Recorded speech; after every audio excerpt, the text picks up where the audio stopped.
everyone, welcome to my channel.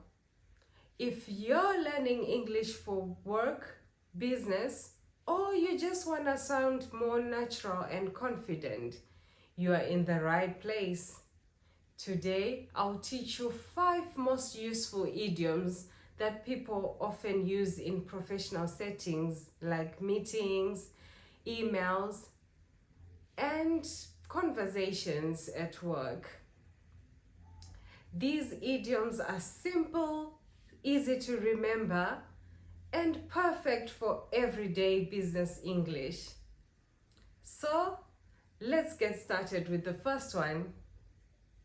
Back to the drawing board. Back to the drawing board means to start over with a new plan after a failure or rejection. Here's the first example. Our idea was rejected by the client, so it's back to the drawing board. So this means that the client didn't like the idea, so now they have to start over again and look for a new plan. The second example is the marketing campaign didn't work. We need to go back to the drawing board. So they have to start all over again because this marketing campaign failed.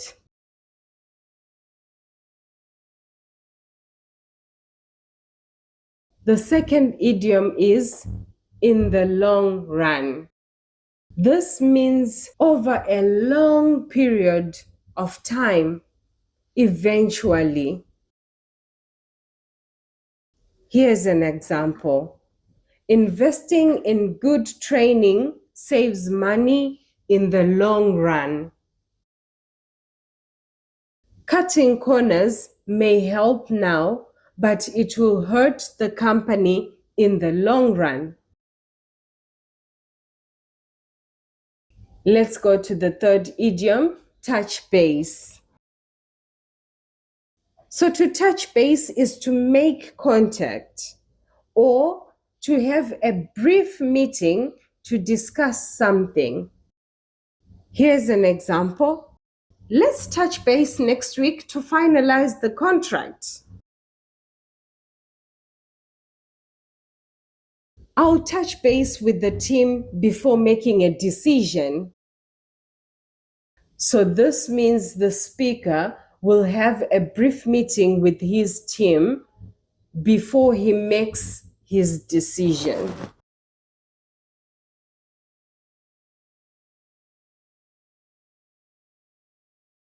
Here's the fourth idiom, call the shots. To call the shots is to be the one who makes important decisions. She is the project manager, so she calls the shots. In this company, the CEO calls all the shots.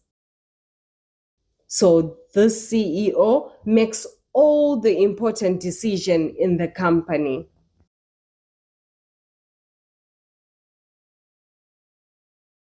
Here's the fifth idiom, on the same page. To be on the same page is to agree with one another or to have a shared understanding. Here's an example. Before the presentation, let's make sure we are all on the same page.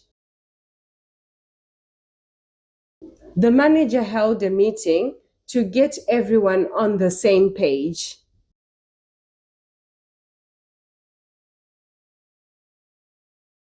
Thanks for watching. I hope these idioms makes you feel more confident speaking in English at work or in any professional situation. If you found this lesson useful, don't forget to like, subscribe, and turn on the notification so that you don't miss the next one. And let me know in the comments which idiom was new for you. Till next time, bye.